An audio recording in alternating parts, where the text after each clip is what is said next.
നമുക്കിന്നത്തെ സമകാലികത്തിൽ വിശിഷ്ട അതിഥി നമ്മുടെ കൂടെയുണ്ട്. അഷ്റഫ് കുലുക്കല്ലൂർ. അദ്ദേഹത്തിൻ്റെ പ്രത്യേകത എന്ന് അദ്ദേഹം ഒരു കവിയാണ്, അറബി കവിയാണ്. ഇവിടെ നടുവട്ടം ഹയർ സെക്കൻഡറി സ്കൂളിലെ അധ്യാപകനാണ്. ഒരുപാട് വേദികളിൽ അദ്ദേഹത്തിൻ്റെ കവിതകൾ കുട്ടികൾ ആലപിച്ച് മത്സരവേദികളിലൊക്കെ അദ്ദേഹത്തിൻ്റെ കവിതകൾ സെലക്ട് ചെയ്ത് പാടാറുണ്ട്.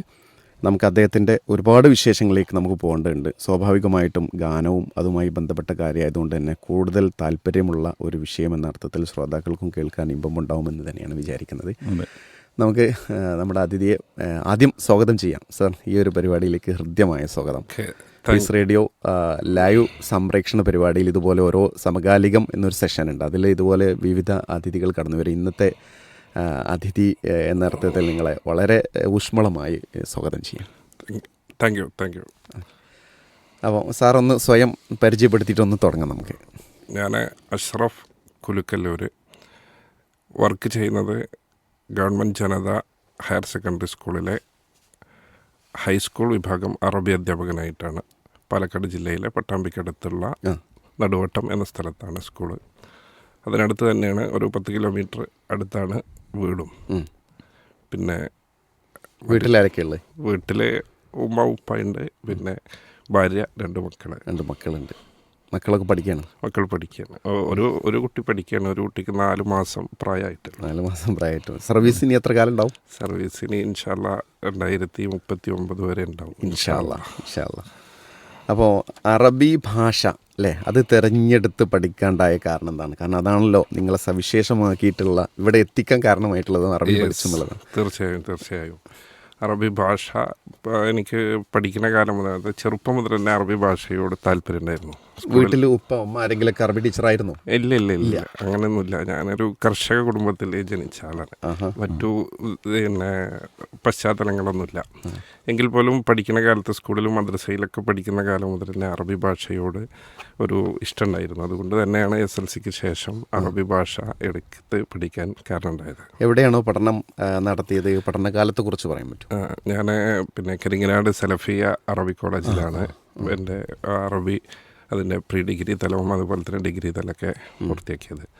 നല്ല ഒരു അന്തരീക്ഷവും ഒരു ദീനി ചുറ്റുപാടും അതുപോലെ തന്നെ നല്ല അധ്യാപകരൊക്കെ ഉള്ള ഒരു സ്ഥാപനം, അന്നും ഇന്നും അങ്ങനെ തലയെടുത്ത് നിൽക്കുന്ന ഒരു സ്ഥാപനമാണ് കരിങ്ങനാട് സലഫി അറബി കോളേജ്. യെസ്. ഓക്കെ. ശേഷം ഡിഗ്രി കഴിഞ്ഞ് ഞാൻ പിന്നെ മലപ്പുറം ഗവൺമെൻറ് TTIയിലെ അറബി LTTC എന്നാണ് അതിൻ്റെ കോഴ്സിൻ്റെ പേര്. ഇന്ന് വേറെ പേരാണ്. അപ്പോൾ അവിടെ ഒരു കൊല്ലം ട്രെയിനിങ്ങിന് പഠിച്ചു. അന്ന് അവിടെ കുഞ്ഞു മുഹമ്മദ് മദനി പറപ്പൂരാണ് അവിടുത്തെ അറബി ഇൻസ്ട്രക്ടർ. അദ്ദേഹം എൻ്റെ ഭാഷ മെച്ചപ്പെടുത്തിയെടുക്കുന്നതിൽ അദ്ദേഹത്തിന് വലിയ പങ്കുണ്ട്. മാഷാ അല്ലാഹ്. പറപ്പൂർ സാറിനെ കുറിച്ച് പറയുമ്പോൾ ശ്രോതാക്കൾക്ക് പ്രത്യേകിച്ച് പറയേണ്ട ആവശ്യമില്ല, സ്ഥിരമായിട്ട് നമ്മുടെ പരിപാടികൾ കേൾക്കുന്ന. തീർച്ചയായിട്ടും. അപ്പോൾ ഇവിടെ എന്നിട്ട് ശേഷം പിന്നെ ആദ്യം സർവീസിൽ കയറുന്നത് എന്നാണ്? അതിനുശേഷം പിന്നെ ഞാൻ PG, അതായത് പിന്നെ MA അറബിക്ക്, അത് കാലിക്കറ്റ് സർവകലാശാലയുടെ ഡിസ്റ്റൻറ്റ് എഡ്യൂക്കേഷൻ ആയിട്ടാണ് ചെയ്തത്. അതിനുശേഷം പിന്നെ അസ്സബാഹ്, പാവിട്ടപ്പുറത്തുള്ള അസ്സബാഹ് അറബി കോളേജിൽ അധ്യാപകനായിട്ട് ഒരു 3-4 കൊല്ലത്തോളം വർക്ക് ചെയ്തു. അതിനുശേഷമാണ് PSC മുഖേന അറബി അധ്യാപകനായിട്ട് ആദ്യം കുറച്ച് കാലം LPയിൽ ഉണ്ടായിരുന്നു. അതിനുശേഷം ഹൈസ്കൂൾ അറബി അധ്യാപകനായിട്ട് കാസർഗോഡ് ജില്ലയിലാണ് ആദ്യം ജോയിൻ ചെയ്തത്. അതിനുശേഷം ഒരു 6-7 കൊല്ലത്തിന് ശേഷം 2015 ഈ സ്കൂളിലേക്ക്, ഇപ്പോൾ വർക്ക് ചെയ്യുന്ന നടുവട്ടം സ്കൂളിലേക്ക് എത്തുന്നത്. ആദ്യം സർവീസ് കയറിയ വർഷം ഏതായിരുന്നു? 2009. അപ്പോൾ ഈ ഒരു കാരിയറിനിടയ്ക്ക് അറബി കവിതയിൽ കുറച്ച് താല്പര്യം വരാനുള്ളൊരു സമയവും കാരണമൊക്കെ ഒന്ന് പറയുമോ? അത് പഠിക്കുന്ന കാലത്ത് തന്നെ എനിക്ക്, പ്രത്യേകിച്ച് അറബി കോളേജിലൊക്കെ പഠിക്കുന്ന കാലം മുതൽ തന്നെ അറബി കവിതയിൽ വലിയ താല്പര്യം ഉണ്ടായിരുന്നു. അതിന് ഒരുപാട് കാരണങ്ങൾ. കാരണം അറബി കോളേജിൽ ഇപ്പോൾ ലിറ്ററേച്ചറാണ്, അറബിക് ലിറ്ററേച്ചറാണല്ലോ ഒരു ഭാഷ എന്നുള്ള നിലയ്ക്ക് പഠിക്കുക. അപ്പോൾ ആ സമയത്ത് പിന്നെ അറബി ഭാഷയിൽ ലിറ്ററേച്ചറിൽ കവിതയ്ക്ക് വളരെ സ്ഥാനമുണ്ട്. അതായത് പിന്നെ പൗരാണിക അറബി സാഹിത്യം പറഞ്ഞാൽ അതിൽ കവിത മാത്രമേ ഉള്ളൂ എന്ന് വേണമെങ്കിൽ പറയാം. അപ്പോൾ അറബികൾ കവിതയ്ക്ക് വലിയ സ്ഥാനം കൽപ്പിച്ചിരുന്നു. റസൂൽ സല്ലല്ലാഹു അലൈഹി വസല്ലമയുടെ കാലത്തും അതിന് മുമ്പ് തന്നെയും അവർ അറബി കവിത ജാഹിലിയ കാലത്തൊക്കെ നല്ല അങ്ങനെ ആയിരുന്നു. അപ്പോൾ അന്നത്തെ കവിതകൾ അതൊക്കെ വായിക്കുമ്പോൾ അതിനോടൊക്കെ ഉള്ളൊരു താല്പര്യമാണ് ഈ ഒരു രംഗത്തേക്ക് എനിക്ക് ഒരു താല്പര്യം വരാനുള്ള കാരണം ഞാൻ അതാണ്. ചോദിക്കുന്നത്, കുഞ്ഞുനാളിൽ ചെറിയ കവിതകളൊക്കെ മലയാളത്തിലാണ്, ഇപ്പം അറബി ഉണ്ടാവില്ല, അന്ന് മലയാളം കവിതകളൊക്കെ ശ്രദ്ധിക്കാറുണ്ടായിരുന്നു? തീർച്ചയായും മലയാളം കവിതകളും നമുക്കറിയാം. അന്നൊക്കെ നമുക്ക് സ്കൂളിലൊക്കെ ഈ കവിതകൾ കാണാതെ പഠിക്കൽ ഒരു നിർബന്ധതയായിരുന്നു. അപ്പോൾ അത് കാണാതെ പഠിക്കലും അത് ചൊല്ലലും അതൊക്കെ ഒരു താല്പര്യം ഉണ്ടായിരുന്നു. എന്നാൽ നല്ലൊരു ഗായകനൊന്നല്ല ഞാൻ, എൻ്റെ സൗണ്ട് എൻ്റെ സ്വരം അതിന് പറ്റില്ല എനിക്കറിയാം, എങ്കിൽ പോലും അതിനോട് താല്പര്യം ഉണ്ടായിരുന്നു കേൾക്കാനും. അതാണ് എൻ്റെ നമ്മൾ പിന്നെ ഈ ഒരു ഇതിൻ്റെ ഒരു ബാക്കി എന്നുള്ള എനിക്ക് ചോദിക്കട്ടെ, പൗരാണികമായിട്ടുള്ള ഈ അറബി കവിതയിൽ ഏറ്റവും ഇഷ്ടപ്പെട്ട ഒരു കവി, അങ്ങനെ മനസ്സിൽ തങ്ങി നിൽക്കുന്ന അദ്ദേഹത്തിൻ്റെ എന്തെങ്കിലും ഒരു ഭാഗം എന്നൊക്കെ പറയുമോ?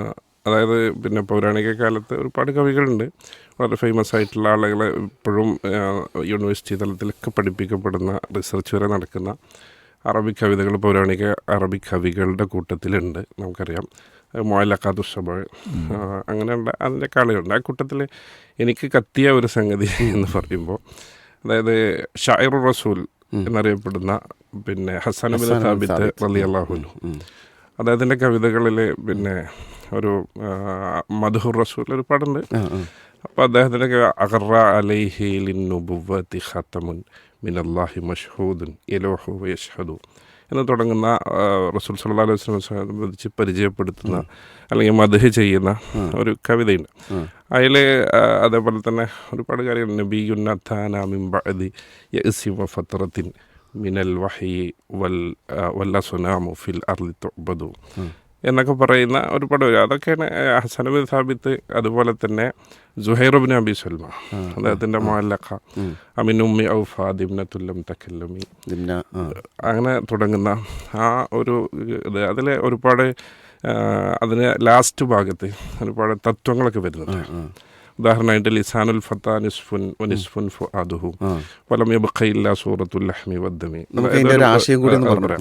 അതായത് പിന്നെ ഒരു മനുഷ്യൻ്റെ നാവ് അതാണ് പകുതി. ഒരു മനുഷ്യൻ്റെ പകുതി എന്ന് പറഞ്ഞാൽ അവൻ്റെ നാവാണ്. അതിൻ്റെ ബാക്കി പകുതി എന്ന് പറയുന്നത് അവൻ്റെ മനസ്സാണ്. ഇത് രണ്ടും കഴിഞ്ഞാൽ പിന്നെ വെറും മാംസവും അതുപോലെ തന്നെ അതുപോലെ എന്താണ് എല്ലും ഒക്കെ ഉള്ളൂ. ശരിക്കും നമ്മൾ ജാഹിലിയ കാലഘട്ടത്തിലെ കവികളെ കുറിച്ച് പറയുന്നിടത്ത് നമ്മൾ പിന്നെ ഇപ്പോൾ Hassan bin Thabit, Zuhair bin Abi Salma, ഇവരല്ലാത്ത ആളുകളുടെ പൊതുവെ അതിനൊരു കോമൺ രീതിയുണ്ട്. അതെ അതെ അതെ. അതല്ലാത്ത കവിതകളിൽ ഇവിടെ ഈ തത്വങ്ങൾ കൂടുതൽ അവലംബിക്കപ്പെട്ടത്, അത് മനുഷ്യൻ്റെ ഒരു ചിന്തകളെ കൂടുതൽ സ്പർശിക്കുന്നത് അത് ആരിലായിരിക്കും ഏറ്റവും കൂടുതൽ കണ്ടിട്ടുണ്ടാവുക? ഈ സുഹൈർ ബിൻ അബി സൽമയുടെ കവിതകളിലാണ് കണ്ടിട്ടുള്ളത്. മറ്റുള്ളതൊക്കെ പൊതുവെ ആ ഭാഷയുടെ ഭംഗി എന്നിട്ട് അപ്പുറത്തേക്ക് ആശയങ്ങളിലേക്ക് അത്ര വലിയ ഉണ്ടാവില്ല. മതപരമായിട്ട് ദീനിയായിട്ട് അങ്ങനെ ഉൾക്കൊള്ളാൻ പറ്റുന്ന അല്ലാത്തതും അതിൽ ഉണ്ട് എന്നുള്ളതാണ്. ഇപ്പോൾ ഏത് കവിത എടുത്താലും ഉണ്ടാവും. പക്ഷെ എന്താ വെച്ചാൽ അറബി ഭാഷ പഠിക്കാൻ, ഭാഷയുടെ ശൈലികളും പ്രയോഗങ്ങളും പഠിക്കാൻ അവരുടെ കവിത അറിഞ്ഞിരുന്നേ പറ്റൂ. നമുക്ക് പിന്നെ തഫ്സീറുകളായാലും മറ്റും ഒക്കെ പ്രയോഗിക്കുന്ന ഭാഷ എന്ന് പറഞ്ഞാൽ അവരുടെ ശുദ്ധമായ ഭാഷ അറിയണമെങ്കിൽ അറബി കവിത പഠിച്ചേ പറ്റൂ. അതാണ് അതിലുള്ളത്. അത് ആ ഒരു ഫുസ്ഹയിലാണ് ഖുർആൻ ഇറങ്ങിയിട്ടുള്ളത്. അവരുടെ ലഹജത്തിലാണ് ഇറങ്ങിയിട്ടുള്ളത്. അതാണ് പഴയ പൗരാണിക കാലത്തുള്ളതാണ് ഇപ്പോൾ അഷ്റഫ് പറഞ്ഞത്. ഇനിയിപ്പോൾ പുതിയ കാലഘട്ടത്തിൽ അങ്ങനെ ആരെങ്കിലും പ്രിഫർ ചെയ്യാൻ പറ്റുമോ? അങ്ങനെ മനസ്സിൽ എന്തെങ്കിലും തങ്ങി നിൽക്കുന്ന എന്തെങ്കിലും ഒന്ന് ഷെയർ ചെയ്യാൻ പറ്റുമോ ബേസ് റേഡിയോ ശ്രോതാക്കളോട്? അതെ അതെ അതെ. അതിൽ പിന്നെ പുതിയ കാലം എന്ന് പറയുമ്പോൾ അറബി കവിതയെ സംബന്ധിച്ച് പുതിയ കാലം എന്ന് പറഞ്ഞാൽ പിന്നെ അസ്റുൽ ഹദീസ് നമ്മൾ പറയും. അസ്റുൽ ഹദീസ് എന്ന് പറയുമ്പോൾ നമ്മളിപ്പോൾ 2000-ന് ശേഷമുള്ള ആധുനിക കാലം എന്നല്ല അതുകൊണ്ട് അർത്ഥമാക്കുന്നത്. നേരെ കുറച്ച് തൊട്ട് മുമ്പുള്ള കാലഘട്ടക്കയിൽ വരും. ഇപ്പോൾ 1932 മരിച്ചുപോയ പിന്നെ അഹമ്മദ് ഷൗക്കി, ഹാഫിൽ ബക്കി ഇബ്രാഹിം, അവരൊക്കെ അസ്റുൽ ഹദീസിൽ, അതായത് ആധുനിക കാലം കവികളായിട്ട് അറിയപ്പെടുന്നവരാണ്. അപ്പോൾ ഹാഫിൽ ബക്കി ഇബ്രാഹിം അതുപോലെ തന്നെ അഹമ്മദ് ഷൗക്കി, അവരുടെയൊക്കെ കവിതകൾ വളരെ മനോഹരമാണ്. പിന്നെ അവരുടെയൊക്കെ ഒരുപാട് കവിതകൾ ഇപ്പോൾ പഠിക്കുന്ന കാലത്ത് തന്നെ ഞാനതൊക്കെ മനപ്പാടാക്കാനും അതുപോലെ തന്നെ അതൊക്കെ. അന്ന് കവിതകൾ പഠിക്കുമ്പോൾ ഏകദേശം ഫുള്ള് അതോ നമുക്ക് സ്ട്രൈക്ക് ചെയ്യുന്ന ഭാഗമാണോ, അതല്ല കവിതകൾ മൊത്തം മനപ്പാടാക്കുമായിരുന്നു? മൊത്തം മനപ്പാടാക്കാൻ ശ്രമിക്കുമെങ്കിലും ഇപ്പോൾ യഥാർത്ഥത്തിൽ ഒരുപാട് കവിതകൾ ഉണ്ടാവുമല്ലോ, ചില ഭാഗങ്ങളൊക്കെ നമുക്ക് കഴിയുള്ളൂ. ശ്രമിക്കാറുണ്ട്. അപ്പോൾ അതിൽ അധ്യാപകരെ സംബന്ധിച്ച് അഹമ്മദ് ഷൗക്കി പറയുന്ന ഒരു ഭാഗമുണ്ടല്ലോ, ഖുംലിൽ മുഅല്ലിമി വഫിഹി തബ്ജീല ഖാദൽ മുഅല്ലിമു അൻ യകൂന റസൂല എന്നൊക്കെ പറഞ്ഞിട്ട്. അതേപോലെ തന്നെ അതിൻ്റെ ബാക്കി ഭാഗത്ത് വരുന്നുണ്ട് വൈദൽ അല്ലിമുലം യക്കുൻ അതിലം മഷ റൂഹുൽ അദാലത്തി ഫിഷബാബില്ല ഈല. അതായത് അധ്യാപകർ നീതിയോടുകൂടി നല്ല നിലക്കല്ല മാതൃകായോഗ്യപരമായിട്ടല്ല അവർ പോകുന്നതെങ്കിൽ സ്വാഭാവികമായിട്ടും അടുത്ത തലമുറ എന്താവും ഒരു മോശമായ രീതിയിലേക്ക് പോകും എന്നൊക്കെ പറയുന്ന രൂപത്തിലുള്ള ഒരുപാട് അങ്ങനെയുള്ള വരികൾ കാണാൻ പറ്റും. വളരെ പ്രസക്തമായിട്ടുള്ളൊരു വരിയാണ് അതല്ലേ. കാരണം അഹമ്മദ് ഷൗക്കിൻ്റെ അധ്യാപകർക്ക് ഉപദേശം കൊടുക്കുന്ന സമയത്ത് നടത്തിയിട്ടുള്ള അങ്ങനെ എന്തോ ആണോ ഇതിന്റെ പശ്ചാത്തലം? അതിന്റെ പശ്ചാത്തലം അങ്ങനെ എന്താ തോന്നുന്നു. പക്ഷെ വളരെ പ്രസക്തമായ അധ്യാപകർ എന്ന് പറയുന്നത് ഒരു സെക്കൻഡ് പാരന്റ് ആണ്. അത് വളഞ്ഞു കഴിഞ്ഞാൽ കുട്ടികളെ അനുസരിച്ച് വളയും എന്നുള്ള അത് എന്നും നമ്മൾ സാധാരണ അധ്യാപക ദിനത്തിലൊക്കെ ഈ ഒരു കോട്ട് ഉദ്ധരിക്കാറുണ്ടെന്ന് തോന്നുന്നു. യെസ്. അപ്പോൾ ഈ പഠനകാലത്ത് കവിതകളൊക്കെ എഴുതി തുടങ്ങിയിരുന്നോ? പഠനകാലത്ത് ഇങ്ങനെ കുത്തിക്കുറിച്ചിരുന്നു എന്ന് വേണമെങ്കിൽ പറയാം. അതൊന്നും അങ്ങനെ പുറം ലോകം കാണിക്കുകയോ അല്ലെങ്കിൽ അതൊരു പ്രസിദ്ധീകരിക്കപ്പെടുകയോ ഒന്നും ചെയ്തിട്ടില്ല എന്നുള്ളത്. ഞാനിങ്ങനെ എൻ്റെ ഒരു മാനസിക ഉല്ലാസത്തിനോ ആ രൂപത്തിൽ എഴുതിയിരുന്നു എന്തെങ്കിലുമൊക്കെ. ആദ്യമായിട്ട് അങ്ങനെ എഴുതിയൊരു ഓർമ്മ ഉണ്ട്? ഫസ്റ്റായിട്ട് ഇങ്ങനെ എഴുതണമെന്ന് തോന്നിയിട്ടുണ്ടാവും, പക്ഷെ എഴുതാൻ ഇരുന്നതും ഇരുന്നിട്ട് ആദ്യമായി എഴുതിയതും ഒരു ഓർമ്മ ഉണ്ടാവുമല്ലോ സാധാരണ. അത് കോളേജിൽ പഠിക്കുന്ന സമയത്താണ്. പക്ഷെ അതൊന്നും ഞാൻ പറഞ്ഞല്ലോ, അത് അത്ര ശ്രദ്ധിക്കപ്പെട്ടതോ ഞാൻ തന്നെ കാര്യമായിട്ട് എഴുതിയതോ ഒന്നായിട്ടൊന്നല്ല. അങ്ങനെ എഴുതി തുടങ്ങിയത് അങ്ങനെയൊക്കെയാണ്. പിന്നെ വേണമെങ്കിൽ ആദ്യമായിട്ട് ശ്രദ്ധിക്കപ്പെട്ടത് എന്ന് വേണമെങ്കിൽ പറയണമെങ്കിൽ പിന്നെ ഇപ്പോൾ ആദ്യമായിട്ട് അത് രണ്ട് കാര്യങ്ങളുണ്ടായി. ഇപ്പോൾ എൻ്റെ കവിതാ ജീവിതത്തിലെ ടേണിംഗ് പോയിൻ്റ് എന്ന് വേണമെങ്കിൽ അതിൽ പറയാം. അതായത് എൻ്റെ ഭാര്യ പിതാവ്, അദ്ദേഹത്തിൻ്റെ പേര് അബ്ദുൽ ഗഫൂർ കൊടുമുണ്ട, പട്ടാമ്പിക്കാരനാണ്. അപ്പോൾ അദ്ദേഹം ഈ ആസ്ട്രോണമി ഒക്കെ ആയിട്ട് ഇങ്ങനെ അമച്ചർ ആസ്ട്രോണമറാണ്, മരിച്ചുപോയി. അള്ളാഹു അദ്ദേഹത്തിന് മഗ്ഫിറത്ത് നൽകും പറയട്ടെ. അപ്പോൾ എന്തായാലും അപ്പോൾ അദ്ദേഹം അത് മാത്രമല്ല, അദ്ദേഹം പിന്നെ ഒരുപാട് ഭാഷകൾ, ഇപ്പോൾ റഷ്യൻ, അതുപോലെ തന്നെ പിന്നെ അറബി, ഇംഗ്ലീഷ്, ഇതൊക്കെ വളരെ നന്നായിട്ട് കൈകാര്യം ചെയ്തു, സ്വന്തമായിട്ട് പഠിച്ചെടുത്താണ്. അപ്പോൾ അദ്ദേഹം ഞാനിങ്ങനെ കവിതയ്ക്ക് കല്യാണം കഴിഞ്ഞ സമയത്ത് ഇങ്ങനെ ഞാൻ അത്യാവശ്യം അറബി കവിതയിൽ താല്പര്യക്കാരനാണെന്ന് അദ്ദേഹം മനസ്സിലാക്കിയ സമയത്ത് അദ്ദേഹത്തിന് അറബി ഭാഷ നന്നായിട്ട് അറിയാം. മാത്രമല്ല അദ്ദേഹം എന്ത് ചെയ്യുന്നത് വെച്ചാൽ അന്നത്തെ കാലത്ത് തന്നെ, അതായത് ഇപ്പോഴൊക്കെ കമ്പ്യൂട്ടറും അതേപോലെ തന്നെ നെറ്റൊക്കെ വ്യാപകമായല്ലോ, അന്ന് മുതൽ തന്നെ അന്നത്തെ കാലത്ത് തന്നെ മൂപ്പര് കമ്പ്യൂട്ടറൊക്കെ വീട്ടിൽ കമ്പ്യൂട്ടറുണ്ട്, അതുപോലെ തന്നെ നെറ്റ് സൗകര്യമുണ്ട്. അപ്പോൾ അദ്ദേഹം എന്ത് ചെയ്യുന്നത് വെച്ചാൽ ഈ ഓൺലൈനിലൊക്കെ ഇടപെടും, അന്ന് തന്നെ ഇടപെടണം.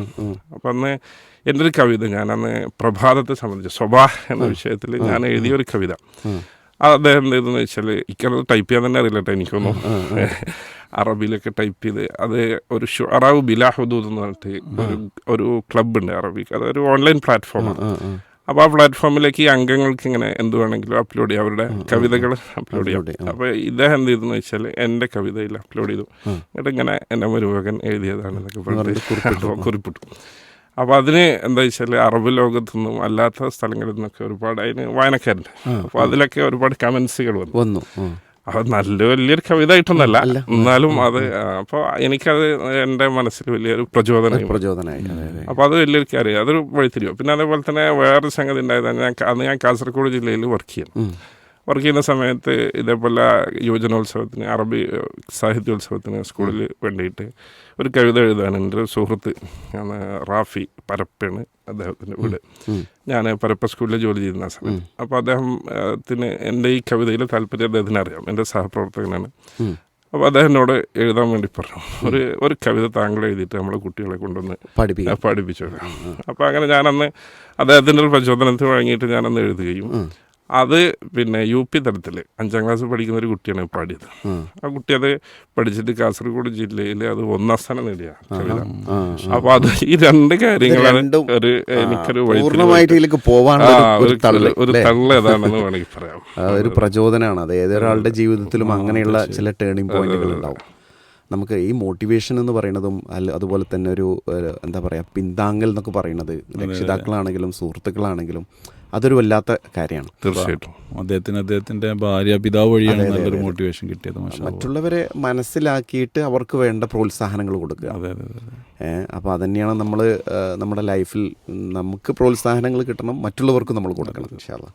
ഷർഫ് അതേപോലെ ഇപ്പോൾ ആ കവിത നമ്മൾ ഗഫൂർക്ക കൊടുത്ത കവിത പ്രഭാതം എന്നുള്ള വിഷയത്തിലാണ്. അപ്പം എപ്പോഴും ഏതെങ്കിലും ഒരു ടോപ്പിക്ക് മനസ്സിൽ വരാറുണ്ടോ? ഏതെങ്കിലും ഒരു വിഷയത്തെ മാത്രം വെച്ചിട്ടാണോ കവിത എഴുതാറുള്ളത്? അല്ല അങ്ങനെയല്ല, അതുപോലെ നമ്മളെ പ്രകൃതിപരമായിട്ടുള്ള ഈ പ്രഭാതം അതുപോലെയുള്ള വർണ്ണനകളായിട്ട് എഴുതാറുണ്ട്. അതോടൊപ്പം തന്നെ എനിക്ക് കൂടുതൽ എങ്ങനെയാണെന്ന് വെച്ചാൽ, ഇപ്പോൾ നമുക്ക് നമ്മുടെ മനസ്സിനെ സ്വാധീനിക്കുന്ന ചില സംഭവങ്ങളുണ്ടാവും. ഇപ്പോൾ ഉദാഹരണമായിട്ട് ആസിഫയുടെ ഒരു കൊലപാതകം, പിന്നെ കത്വ, മറ്റേ കാശ്മീരിലെ കത്വ സംഭവം, അതൊരു ഉദാഹരണം. അങ്ങനെയുള്ള സംഭവങ്ങൾ വരുമ്പോൾ അതൊരു സാമൂഹിക സംഗതിയാണല്ലോ. അത് നമ്മുടെ മനസ്സിനെ വല്ലാതെ സ്വാധീനിക്കും. അപ്പോൾ നമ്മളറിയാതെ ചില ചിന്തകളും ആശയങ്ങളൊക്കെ വരുമ്പോൾ അതൊന്ന് എഴുതിയിരുന്ന ഒരു സ്വഭാവം ഉണ്ടായിരുന്നു. അപ്പോൾ അങ്ങനെയുള്ള ആനുകാലികമായിട്ട് വരുന്ന വിഷയങ്ങളിലൊക്കെ കവിത എഴുതും. അപ്പോൾ സ്വാഭാവികമായിട്ടും ഇപ്പോൾ ഈ കലോത്സവങ്ങളിലൊക്കെ പിന്നെ അറബി പദ്യ മത്സരങ്ങൾക്ക് നമ്മൾ ഇങ്ങനെ വ്യത്യസ്തമായ വിഷയങ്ങൾ, ആനുകാലികമായ വിഷയങ്ങൾ വരുമ്പോൾ സ്വാഭാവികമായിട്ടും ശ്രദ്ധിക്കപ്പെടും. അതിന് ഫസ്റ്റും സെക്കൻഡും കാര്യങ്ങളൊക്കെ നിർണ്ണയിക്കുന്നത് കുട്ടികളുടെ കഴിവ് തന്നെയാണ്. തീർച്ചയായിട്ടും കുട്ടികൾക്ക് പാടാനും അവിടെ വളരെ തന്നെ വേണം. എങ്കിൽ പോലും വളരെ പിന്നെ മൈന്യൂട്ടായ രൂപത്തിൽ നല്ല മത്സരങ്ങൾ, ടൈറ്റ് മത്സരങ്ങൾ വരുമ്പോൾ ഈ കവിത കൂടി എന്ത് ചെയ്യും, അതിൽ ശ്രദ്ധിക്കപ്പെടുന്ന, അതായത് പാടിയ ജഡ്ജസ് അതിനൊന്ന് ശ്രദ്ധിക്കുന്ന രൂപത്തിൽ വരും. അപ്പോൾ എനിക്ക് വേണമെങ്കിൽ എൻ്റെ ഒരു സ്വാർത്ഥത എന്ന് വേണമെങ്കിൽ പറയാം. എന്ത് ചെയ്യുമെന്ന് ചോദിച്ചാൽ, ഞാൻ ആദ്യകാലങ്ങളിലൊക്കെ അങ്ങനെ ചെയ്തു. അതായത് എൻ്റെ സ്കൂളിലെ കുട്ടികൾക്ക് മാത്രമേ കൊടുക്കുള്ളൂ, ഞാൻ പഠിപ്പിക്കുന്ന സ്കൂളിലെ കുട്ടികൾക്ക് മാത്രമേ കൊടുക്കുള്ളൂ. വ്യാപകമായിട്ട് കൊടുത്തു കഴിഞ്ഞാൽ എന്താ വെച്ചാൽ എൻ്റെ കുട്ടി ശ്രദ്ധിക്കാതെ പോകും. അപ്പോൾ അങ്ങനെ എൻ്റെ കുട്ടികളോടുള്ളൊരു സ്വാർത്ഥത എനിക്ക് അതിലുണ്ടായിരുന്നു. അധ്യാപകൻ്റെ സ്വാർത്ഥത ഉണ്ട്. അപ്പോൾ അങ്ങനെ കൊടുത്തിട്ട് പലപ്പോഴും എൻ്റെ കുട്ടികൾ പിന്നെ സ്റ്റേറ്റ് തലത്തിൽ പോയി എ ഗ്രേഡൊക്കെ വാങ്ങി വരുന്ന, അവർക്ക് SLC ഗ്രേസ് മാർക്ക് ലഭിക്കുന്ന അനുഭവങ്ങൾ പലപ്പോഴും ഉണ്ടായിട്ടുണ്ട്. അപ്പോൾ അതൊക്കെ വലിയൊരു പ്രചോദനങ്ങളാണ്. ഈ കവിതകൾ ഒരു സമാഹാരം രൂപത്തിൽ അങ്ങനെ എന്ത് ചെയ്തു, പുസ്തകമാക്കിയിട്ടുണ്ടോ? ഇതുവരെ ചെയ്തിട്ടില്ല. എൻ്റെ സുഹൃത്തുക്കളും സഹപ്രവർത്തകരും നിരന്തരം ആവശ്യപ്പെടുന്ന സംഗതിയാണ്. ഇൻഷാ അല്ലാ അടുത്തായിട്ട് നമുക്ക് ഒന്നുകൂടി ഒരു ക്ലാരിഫൈ ചെയ്യാൻ തോന്നിയെന്ന് വെച്ചാൽ, ഏതൊക്കെ വിഷയങ്ങളിൽ നിന്ന് പറഞ്ഞു, നേരത്തെ പ്രകൃതി സംബന്ധമായ, അതുപോലെ തന്നെ ഇതുപോലെ എന്തെങ്കിലും സംഭവങ്ങളുണ്ട്, അതല്ലാതെ പിന്നെ വേറെ ഏതൊക്കെ തലങ്ങളിലാണ് മൊത്തം എഴുതിയിട്ടുള്ളത്? മൊത്തം എഴുതിയത് പറയാൻ ചിലപ്പോൾ നമ്മളെ സമയം അനുവദിച്ചില്ല. എങ്കിൽ പോലും ചില ഉദാഹരണങ്ങളിലൂടെ നമുക്ക് പോകാം. പിന്നെ ഇപ്പോൾ ഞാൻ നേരത്തെ ആസിഫയുടെ കാര്യം പറഞ്ഞു. അതുപോലെ തന്നെ ആസാമിലെ പൗരത്വ പട്ടികയിൽ നിന്ന് പുറത്തുപോയ ഒരുപാട് ആളുകൾ അനുഭവിക്കുന്ന ദുരിതങ്ങൾ വാർത്തയിൽ നിറഞ്ഞൊരു സന്ദർഭം ഉണ്ടായിരുന്നല്ലോ. അപ്പോൾ ആ സമയത്ത് അവരുടെ ദുരിതങ്ങളെ ഒരു കവിതയായിട്ട് രചിക്കപ്പെടുകയുണ്ടായി. അതൊക്കെ അതേപോലെ സ്റ്റേറ്റ് തലത്തിൽ യൂത്ത് ഫെസ്റ്റിവലിൽ എ ഗ്രേഡ് നേടിയ കവിത എൻ്റെ കുട്ടികൾ തന്നെ പാടി എ ഗ്രേഡ് നേടിയ അനുഭവം ഉണ്ടായിട്ടുണ്ട്. അതുപോലെ തന്നെ പിന്നെ മറ്റേത് ഇപ്പോൾ കഴിഞ്ഞ സമയത്ത് കഴിഞ്ഞ വർഷമാണ് തോന്നുന്നു, നമ്മളെ ബിൽക്കിസ് ബാനു പിന്നെ കേസുണ്ടല്ലോ. ആ കേസിൽ പിന്നെ അതിൽ കുറേ പ്രതികളെ എന്ത് ചെയ്തു, മോചിപ്പിച്ചു, വെറുതെ വിട്ടു. പക്ഷേ അവസാനം സുപ്രീം കോടതി എന്ത് ചെയ്തു, അവർക്കെതിരെ ഈ ബിൽക്കിസ് ബാനുവിന് അനുകൂലമായിട്ട് വിധി പ്രഖ്യാപിച്ചു കഴിഞ്ഞ വർഷം. അപ്പോൾ അതിനെ സംബന്ധിച്ച് കഴിഞ്ഞ വർഷം ഒരു കവിത എഴുതേണ്ടതുണ്ട്. അതുപോലെ തന്നെ ഗൗരി ലങ്കേഷ് ഉണ്ടല്ലോ, അതായത് കർണാടകയിലെ ഒരു മാധ്യമ പ്രവർത്തകയാണ്, അതുപോലെ തന്നെ ആക്ടിവിസ്റ്റാണ്. അവരുടെ കൊലപാതകമാണ്, അതായത് അവരെ പിന്നെ എക്സ്ട്രീമിസ്റ്റുകൾ വധിക്കുകയാണ്. അപ്പോൾ അവരുടെ ആ വധത്തെ സംബന്ധിച്ച് എഴുതേണ്ടതുണ്ട്. അതുപോലെ തന്നെ നമ്മുടെ കേരളത്തിൽ കഴിഞ്ഞ 2 വർഷങ്ങൾക്ക് മുമ്പ് തോന്നുന്നു ഒരു പിന്നെ നരബലി നടക്കുന്നത്. അപ്പോൾ അതുമായി ബന്ധപ്പെട്ട് പിന്നെ അതിൻ്റെ ഒരു സാമൂഹിക ഇതുമൊക്കെ അവതരിപ്പിക്കുന്ന രൂപത്തിലുള്ളൊരു കവിത എഴുതേണ്ടതായിട്ടുണ്ട്.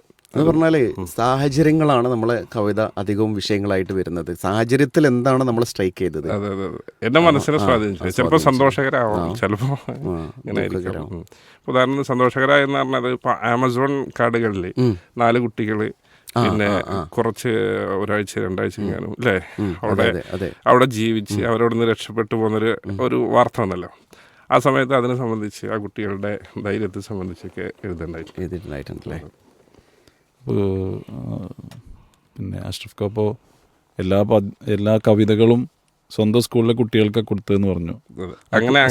അങ്ങനെയല്ല ആദ്യകാലത്ത് ഞാൻ അങ്ങനെ ചെയ്തിരുന്നു. പിന്നെ അതിന് ശേഷം ഇതൊക്കെ എൻ്റെ സുഹൃത്തുക്കളും കുറേ ആളുകളും എനിക്ക് കേരളത്തിലുടനീളം എൻ്റെ സുഹൃത്തുക്കളുണ്ട്. അപ്പോൾ അവരൊക്കെ ആവശ്യപ്പെടുമ്പോൾ ഞാൻ കൊടുക്കാറുണ്ട് ഇപ്പോൾ.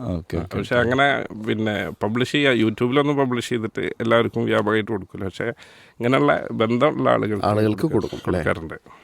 ഈ രംഗത്ത് താങ്കൾക്കുള്ള ഒരു സപ്പോർട്ട് അതാരൊക്കെയാന്നുള്ളതൊന്നുകൂടി പറഞ്ഞാൽ നന്നാവും.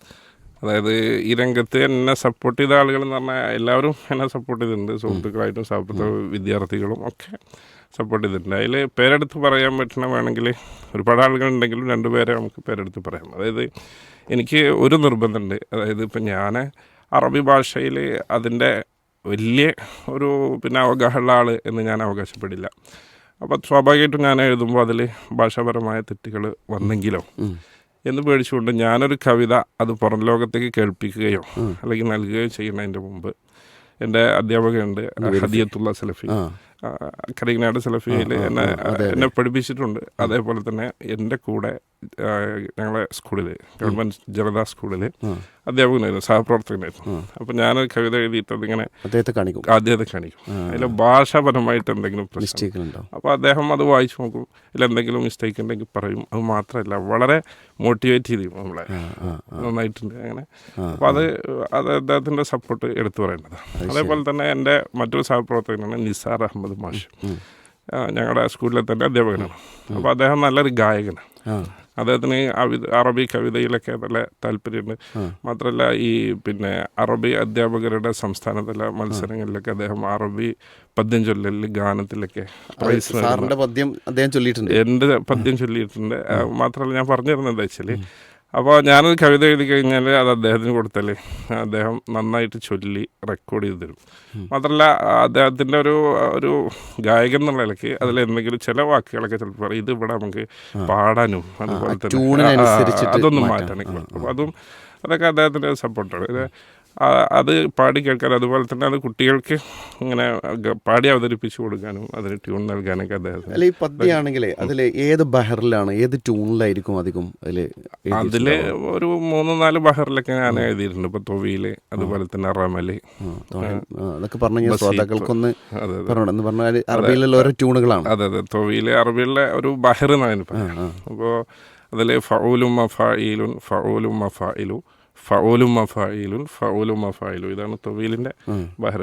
അതേപോലെ തന്നെ മറ്റൊന്ന് റമല്, ഖൈറു മാ ഫീഹി തഗന്നഉ റമലു ഫായിലാത്തുൻ ഫായിലാത്തുൻ ഫായിലു, അങ്ങനെയൊക്കെയുള്ള ബഹറുകളുണ്ട്. അപ്പോൾ അതിൽ എഴുതിയിട്ടുണ്ട്. പിന്നെ ബസീത്ത് അതിൽ ഒക്കെ എഴുതിയിട്ടുണ്ട്. അതിലാണ് പുറം ലോകത്ത്, അത് പുറം ലോകം എന്ന് ഉദ്ദേശിക്കുന്നത് നമ്മൾ കേരളത്തിൻ്റെ പുറത്ത് എവിടെയെങ്കിലും ആരെയും ശ്രദ്ധിക്കപ്പെട്ട് പറഞ്ഞതായിട്ട് എന്തെങ്കിലും ഉണ്ടോ ആ കവിത? അങ്ങനെ എന്തെങ്കിലും ഉണ്ടോ? നമ്മളിപ്പോൾ സാധാരണ നമ്മളിവിടെ യുവജനോത്സവങ്ങളിൽ കാര്യങ്ങളിൽ പുറത്തുനിന്ന് ആരെങ്കിലും, നേരത്തെ നിങ്ങൾ ഫസ്റ്റ് പറഞ്ഞല്ലോ അവരുടെ ഒരേ നിർദ്ദേശം അല്ല കുറിപ്പുകൾ വന്നു, നിങ്ങളത് ഇട്ടതിൻ്റെ ശേഷം പല അറബികൾ ഏതൊരു ഗ്രൂപ്പിൽ പറഞ്ഞല്ലോ ഫസ്റ്റ് ഇട്ട് എഴുതിയ കവിത. അതെ, അങ്ങനെ എന്തെങ്കിലും പിന്നീട് അനുഭവങ്ങളുണ്ട്? അങ്ങനെ അനുഭവം പിന്നീട് ഉണ്ടായിട്ടില്ല എന്നാണ് പറയുള്ളത്. കാരണം പിന്നീട് അങ്ങനെ ആ രൂപത്തിൽ പോയിട്ടില്ല. അങ്ങനെ ഒരു പുറം ലോകത്തേക്ക് അല്ലെങ്കിൽ വിദേശത്തേക്ക് അങ്ങനെ ഒരു ഇതിലേക്ക് പോയിട്ടില്ല. നമ്മൾ ഈ നാട്ടിൽ കേരളത്തിൽ ഇങ്ങനെ കവിതകൾ ഇതുപോലെ ആലപിക്കുന്നത് പോലെ മറ്റ് അറബ് കൺട്രീസിൽ അങ്ങനെ ഉണ്ടോ? അതായത് കേരളത്തിൽ ഇത് ഒരു മാപ്പിള കലയിട്ട് അല്ലെങ്കിൽ മാപ്പിളപ്പാട്ടുമായിട്ട് ബന്ധപ്പെട്ടിട്ടാണ് അറബി പദ്യാലാപനം പോകുന്നത്. അതെ. അപ്പോൾ അറബ് ലോകത്ത് അറബി കവി അരങ്ങുകളിൽ അവതരിപ്പിക്കുന്ന കവിതകൾ അല്ലെങ്കിൽ അത് അവർ ഈ രൂപത്തിലല്ല അവതരിപ്പിക്കുക, അതിന് വേറെ സ്റ്റൈലാണ്. പക്ഷെ ആ രൂപത്തിൽ നമ്മുടെ ഒരു കൾച്ചർ നമ്മൾ ഇതുവരെ കേട്ട് നമ്മുടെ ഒരു ആസ്വാദ്യതലം ഉണ്ടല്ലോ. അപ്പോൾ നമ്മുടെ ഒരു ആസ്വാദ്യതലം മാപ്പിള കലകളുമായിട്ടും അല്ലെങ്കിൽ മാപ്പിളപ്പാട്ടുമായിട്ട് ബന്ധപ്പെട്ടിട്ട് ഇങ്ങനെ പോകുന്നത് കൊണ്ട് നമുക്ക് യഥാർത്ഥത്തിൽ കൂടുതൽ ആസ്വദിക്കാൻ കഴിയുക നമ്മുടെ ഈ കുട്ടികൾ അവതരിപ്പിക്കുന്ന ഇത്തരം ട്യൂണുകളാണ്. അവസാനം എഴുതിയ കവിത ഏതാ? അവസാനം എഴുതിയ കവിതയെ പറ്റി പറയുകയാണെങ്കിൽ ഇപ്പോൾ അവസാനം എഴുതി പൂർത്തിയാക്കി അത് പുറം ലോകത്തേക്ക് പോയതെന്ന് പറയുകയാണെങ്കിൽ കഴിഞ്ഞ മാർച്ച് മാസത്തിൽ ഈ റിട്ടയർമെൻറ്റിൻ്റെ കാലമാണല്ലോ. അപ്പോൾ റിട്ടയർമെൻറ്റിൻ്റെ സമയത്ത് ഞങ്ങളുടെ പട്ടാമ്പി സബ് ജില്ലയിൽ 3 അധ്യാപകർ, ഈ 3 അധ്യാപകരും അവരുടെ റിട്ടയർ ആവണം. അവരുടെ പ്രത്യേകത പറഞ്ഞാൽ 3 പേര് എന്നെ പഠിപ്പിച്ചിട്ടുണ്ട്. ഇപ്പോൾ മാത്രമല്ല ഇപ്പോൾ അവർ ഞങ്ങളുടെ കൂടെ വർക്ക് ചെയ്തവർ എന്ത് ചെയ്യാണ്, പഠിപ്പിച്ചിട്ടുണ്ട്, സഹപ്രവർത്തകരായിരിക്കും വിരമിക്കണം. അപ്പോൾ അവർ 3 പേരും വിരമിക്കുന്ന സമയത്ത് അവിടുത്തെ KTFൻ്റെ വരഹികൾ എന്നോട് അവരെ സംബന്ധിച്ചൊരു തഹ്നിയത്ത്, ഒരു ആശംസ രൂപത്തിൽ കവിത എഴുതാൻ പറഞ്ഞു. ആ കവിത ഞാൻ എഴുതുകയും അത് അവർക്കുള്ള യാത്രയപ്പിൻ്റെ വലിയൊരു വേദിയിൽ വെച്ചിട്ടൊരു ഓഡിറ്റോറിയത്തിൽ വെച്ച് നടന്ന പരിപാടിയിൽ അത് ആലപിച്ച് അവതരിപ്പിക്കപ്പെടുകയും അത് അവർ ഫ്രെയിം ചെയ്തിട്ട് അവർക്കൊരു സമ്മാനമായിട്ട് ഹദിയയായിട്ട് കൊടുക്കുകയും ചെയ്യുന്നല്ലേ. അതാണ്. പിന്നെ അതിനുശേഷം ഇപ്പോൾ നമ്മുടെ വയനാട് ദുരന്തത്തിന് ശേഷം അവിടെ നടന്ന രക്ഷാപ്രവർത്തനം ഉണ്ടല്ലോ, ഞാൻ ദുരന്തത്തെ സംബന്ധിച്ച് എഴുതാൻ അത്ര ഇഷ്ടപ്പെട്ടില്ല. അപ്പോൾ അവിടെ നടന്ന രക്ഷാപ്രവർത്തനം, അപ്പോൾ അത് വലിയൊരു സംഗതിയാണല്ലോ. അതെ അതെ. കേരളത്തിൻ്റെ ഒരു സഹിഷ്ണുത, എല്ലാ വിഭാഗം ആളുകളും ഒരേ മനസ്സോടുകൂടി. അപ്പോൾ അതിനെ സംബന്ധിച്ച് കേരളത്തിലെ ഈ സഹിഷ്ണുതയും സാഹോദര്യവും ഐക്യവും അതിനെ സംബന്ധിച്ചൊക്കെ എഴുതിയിട്ടുണ്ട്. എത്തിയിട്ടില്ല. പണിപ്പുരൊക്കെ ഏകദേശം കഴിഞ്ഞിട്ടുണ്ട്. ഇൻഷാല്ലാഹ് പുറത്തു വരും. ഓക്കെ. ഈ ഒരു പ്ലാറ്റ്ഫോമിൽ കുറച്ച് കാലങ്ങളായല്ലോ. എന്തെങ്കിലും അംഗീകാരങ്ങൾ എന്ന് പറയാം, അങ്ങനെ എന്തെങ്കിലുമൊക്കെ? അംഗീകാരങ്ങളെന്ന് പറയാൻ യഥാർത്ഥത്തിൽ ഞാൻ അങ്ങനെ അംഗീകാരങ്ങളുടെയും അവാർഡുകളുടെയും പിന്നാലെ പോയിട്ടില്ല എന്ന് വേണമെങ്കിൽ പറയാം. പിന്നെ അതിൽ എനിക്കുള്ള ഏറ്റവും വലിയ ഒരു അംഗീകാരം എന്ന് പറയുന്നത് എൻ്റെ കുട്ടികൾക്ക് അതിലൂടെ ലഭിക്കുന്ന നേട്ടങ്ങളാണ്. അങ്ങനെ ഒരുപാട് നേട്ടങ്ങൾ സംസ്ഥാന കലോത്സവത്തിൽ അതും കൂടി ഒരു അംഗീകാരമായിട്ട് കാണുന്നത് അതാണ് മെയിൻ. അത് എന്തൊരു ആത്മസായുജ്യം അതിൽ ഞാൻ കാണാറുണ്ട്. ആ കുട്ടികളായിട്ട് അപ്പം അങ്ങനെ ഉണ്ടാകുമ്പോൾ അങ്ങനെ ഒരു നിമിഷം ഓർക്കുന്നുണ്ട് നന്നായിട്ട് നമ്മൾ ആ കുട്ടികൾ പെർഫോം ചെയ്തു, ആ കുട്ടികളായിട്ടുള്ള ഒരു ബന്ധം, ഏതൊക്കെ കുട്ടികൾ, അവരുടെ പേരൊക്കെ ഒന്ന് പറഞ്ഞാൽ നന്നാവും തോന്നുന്നു. അതായത് അത് വലിയൊരു സംഗതി. നിങ്ങളെ ചോദ്യം ഭയങ്കര ചോദ്യമായി. അതായത് എന്താ വെച്ചാൽ പിന്നെ ഈ കുട്ടികൾ ഇത് ഇപ്പോൾ ഒരു സബ് ജില്ലാ തലത്തിലോ ജില്ലാ തലത്തിലൊക്കെ കുട്ടികൾ ഇതിങ്ങനെ അവതരിപ്പിക്കുമ്പോൾ ഞാനവിടെ ഉണ്ടാവും. നമ്മുടെ തിരക്കുകളൊക്കെ ഉണ്ടെങ്കിലും ഞാനവിടെ എത്തിപ്പെടും. അപ്പോൾ ഈ കുട്ടികൾ ഇത് അവതരിപ്പിക്കുമ്പോൾ കുട്ടികൾക്ക് ഉണ്ടാകുന്ന ഭയത്തേക്കാൾ കൂടുതൽ നമ്മുടെ മനസ്സിലുണ്ടായിരുന്നു അത് തെറ്റിപ്പോകും, മനസ്സുകൊണ്ട് നമ്മളാണ് വേദിയിൽ. അതെ, അങ്ങനെ അനുഭവങ്ങൾ ഉണ്ടാവാറുണ്ട്. ഒരുപാട് അനുഭവങ്ങളൊക്കെ. ഇപ്പോൾ പിന്നെ അങ്ങനെ ഒരുപാട് കുട്ടികളുണ്ടായിട്ടുണ്ട്. ഇപ്പോൾ വേണമെങ്കിൽ ഉദാഹരണങ്ങൾ ചോദിച്ചതിന് വേണ്ടി പറയാം. കൈപ്പുറത്ത് ഒരു ഷഹന ജാസ്മിൻ എന്ന് പറഞ്ഞിട്ടൊരു കുട്ടി, അവർ പിന്നെ ഒക്കെ നല്ല ഇതേപോലെ തന്നെ ജില്ലയിലൊക്കെ ഫസ്റ്റ് നേടി പോയ ആളാണ്. അതുപോലെ ഒരുപാട് കുട്ടികൾ. പിന്നെ പുതിയ കാലത്തെ നമ്മുടെ കേരളത്തിലെ പുതിയ കവികളെ കുറിച്ചൊന്ന് പറയാമോ? കേരളത്തിൽ യഥാർത്ഥത്തിൽ അറബി കവികൾ ശ്രദ്ധിക്കപ്പെട്ട, അറബ് ലോകം ശ്രദ്ധിച്ച ഒരുപാട് കവികളുണ്ടായിട്ട്. ഇപ്പോൾ പിന്നെ അബുലൈല മുഹമ്മദ് മീറാൻ, അതേപോലെ തന്നെ ഫലക്കി മുഹമ്മദ് മൗലവി, അങ്ങനെ ഒരുപാട് കവികളുണ്ട്. അതുപോലെ ഇപ്പോൾ ഈ അടുത്താണ് ഞാൻ പരിചയപ്പെട്ടത് നമ്മുടെ പിന്നെ മങ്കടക്കാരനായ അബ്ദുള്ള സുല്ലമി ഉണ്ടല്ലോ, നല്ലൊരു കവിയാണ്. ഒരുപാട് സമാഹാരങ്ങൾ അദ്ദേഹം പ്രസിദ്ധീകരിച്ചിട്ടുണ്ട്. അപ്പോൾ ഈ അടുത്ത് അദ്ദേഹവുമായിട്ട് ഞാനൊരു 2 മണിക്കൂറോളം ഇരുന്ന് സംസാരിച്ചു. അദ്ദേഹത്തിൻ്റെ ഒരുപാട് പിന്നെ കവിതാ സമാഹാരങ്ങൾ എനിക്ക് അദ്ദേഹം സമ്മാനമായി നൽകി. അപ്പോൾ അതൊക്കെ വായിച്ചുകൊണ്ടിരിക്കുകയാണ് ഞാനിപ്പോൾ. അപ്പോൾ നല്ല കവിതകളാണ് അദ്ദേഹത്തിൻ്റെ കവിതകൾ. പക്ഷേ അത് ഇതുപോലെ യുവജനോത്സവങ്ങളിലേക്ക് അങ്ങനെ സുല്ലമിയുടെ കവിതകൾ അങ്ങനെ അദ്ദേഹം അങ്ങനെ നൽകുന്നില്ല എന്ന് ഞാൻ മനസ്സിലാക്കുന്നത്. അതുകൊണ്ടാണ് നല്ല കവിതകൾ. ചില ആളുകൾ യുവജനോത്സവം കൊടുക്കാറില്ല, അങ്ങനെ കൊടുക്കാറില്ല. അദ്ദേഹം അതിന് താല്പര്യപ്പെടാറില്ല എന്നുള്ള. അറബി പഠിക്കുന്നവർക്ക് എന്തെങ്കിലും മെസ്സേജ് കൊടുക്കാറുണ്ടോ? അറബി പഠിക്കുന്നവർക്ക് പറയാനുള്ളത് എന്താ വെച്ചാൽ, അറബി ഭാഷ നമുക്ക് വലിയൊരു അവസരങ്ങളുടെ കലവറയാണ് നമ്മുടെ മുമ്പിൽ തുറന്നിടുന്നതെന്ന് അവർ മനസ്സിലാക്കണം. പലപ്പോഴും കുട്ടികളത് മനസ്സിലാക്കാറില്ല എന്നുള്ളതാണ് സത്യം. അതായത് അറബി ഭാഷ പഠിക്കേണ്ടതുപോലെ പഠിച്ചാൽ അവർക്ക് അവരുടെ ജീവിതത്തിൽ എല്ലാ സംഗതികൾക്കും, അതായത് ഇപ്പോൾ തൊഴിലവസരങ്ങളായാലും അതുപോലെ തന്നെ നല്ല സ്ഥാനമാനങ്ങളിലൊക്കെ എത്തിപ്പെടാൻ അറബി ഭാഷ അവരെ സഹായിക്കുന്നുള്ള കാര്യത്തിൽ യാതൊരു സംശയമില്ല. അതുപോലെ തന്നെ ഒരു അറബി കവിത പിന്നെ പ്രേമി എന്ന നിലയ്ക്ക് എനിക്ക് അവരോട് പറയാനുള്ളത് വെച്ചാൽ, നമ്മുടെ അറബി കോളേജുകളിലൊക്കെ അറബി കവിത ഇങ്ങനെ വായിച്ച് അതിൻ്റെ പദാനുപദം മറത്തങ്ങനെ പഠിച്ച് ഇങ്ങനെ പോകുന്ന ഒരു സിസ്റ്റം ഉണ്ട്. അപ്പോൾ അത് പലപ്പോഴും എന്താണെന്ന് വെച്ചാൽ ഒരു മടുപ്പിക്കുന്ന അവസ്ഥ ഉണ്ടാവുക. അപ്പോൾ അതിൽ നിന്നൊരു മാറ്റം വിദ്യാർത്ഥികൾ ചെയ്യേണ്ടതെന്ന് വെച്ചാൽ അറബി കവിത പാടി ആസ്വദിക്കാനുള്ളതാണ്. അത് പാടിയും അതേപോലെ തന്നെ കേട്ടും. ഇപ്പം ഇന്നത്തെ കാലത്തൊക്കെ റെക്കോർഡ് ചെയ്യാനൊക്കെ സൗകര്യം ഉണ്ടല്ലോ. ഞാനിപ്പോൾ പഠിക്കുന്ന കാലത്ത് അന്നൊന്നും ഇത്ര റെക്കോർഡ് ചെയ്യാൻ സൗകര്യമില്ല. അപ്പോൾ ഈ വാക്ക്മാനുകളിലൊക്കെ റെക്കോർഡ് ചെയ്തിട്ട് അത് കേട്ടിട്ട്, അപ്പോൾ നമ്മളിത് കുറേ കേൾക്കുമ്പോൾ സ്വാഭാവികമായിട്ടും ഈ ഭാഷ വാക്കുകളും പ്രയോഗങ്ങളൊക്കെ നമ്മുടെ മനസ്സിൽ നിൽക്കും. അപ്പോൾ അത് പഠിക്കാനും ആസ്വദിക്കാനൊക്കെ കൂടുതൽ സൗകര്യമാണ്. അപ്പോൾ അങ്ങനെ ഇത് കേട്ടും അതേപോലെ തന്നെ ചൊല്ലിയും ആസ്വദിക്കാൻ നമ്മൾ പഠിക്കുന്ന ഭാഗത്ത് കവിതകൾ ഉപയോഗപ്പെടുത്തണം എന്നാണ് എനിക്ക് അതുമായി ബന്ധപ്പെട്ട്. ലാസ്റ്റ് ഒരു ചോദ്യം കൂടി ചോദിക്കുന്നത് വെച്ചാൽ, ഇന്ന് യൂട്യൂബിൽ കാണുന്ന കേരളീയ അറബി കവിതകളെ കുറിച്ച് എന്താ പറയുക? അറബി കവിതകൾ ധാരാളം നമുക്ക് ഇതേപോലെ കലോത്സവത്തിന് വേണ്ടിയിട്ടൊക്കെ ആ ഒരു ലക്ഷ്യത്തിൽ അപ്ലോഡ് ചെയ്യപ്പെടുന്ന ഒരുപാട് കവിതകളുണ്ട്. അപ്പോൾ അതിൽ നല്ല ആശയങ്ങളും കാര്യങ്ങളൊക്കെ ഉള്ളതുണ്ട്. അപ്പോൾ അതിലെനിക്ക് പിന്നെ വിമർശനം എന്ന് വേണമെങ്കിൽ പറയാം. എനിക്ക് പറയാനുള്ളത് വെച്ചാൽ, പലപ്പോഴും അറബി ഭാഷ പ്രയോഗങ്ങളും അതുപോലെ തന്നെ അറബി ഭാഷയുടെ ഗ്രാമറും ഒക്കെ തെറ്റ് വരുത്തുന്ന രൂപത്തിലുള്ള ഒരുപാട്, എല്ലാതും നല്ല ഞാൻ പറയണേ, ഒരുപാട് സംഗതികൾ കാണാൻ പറ്റും. അപ്പോൾ അത് ഒന്ന് ഇത്തരം കാണുമ്പോൾ നമുക്കൊരു വിഷമം തോന്നും. വിഷമം തോന്നും. കാരണം നമ്മളെ ഭാഷയോട് ചെയ്യുന്ന ഒരു അപരാധമാണത്. അപ്പോൾ അതൊന്നും ഇല്ലാതിരിക്കാൻ വേണ്ടി എന്ത് ചവറ് പാടിയിട്ട് യൂട്യൂബിൽ ഇടുന്ന ഒരു അവസ്ഥ ഉണ്ടാകുന്നുണ്ട്.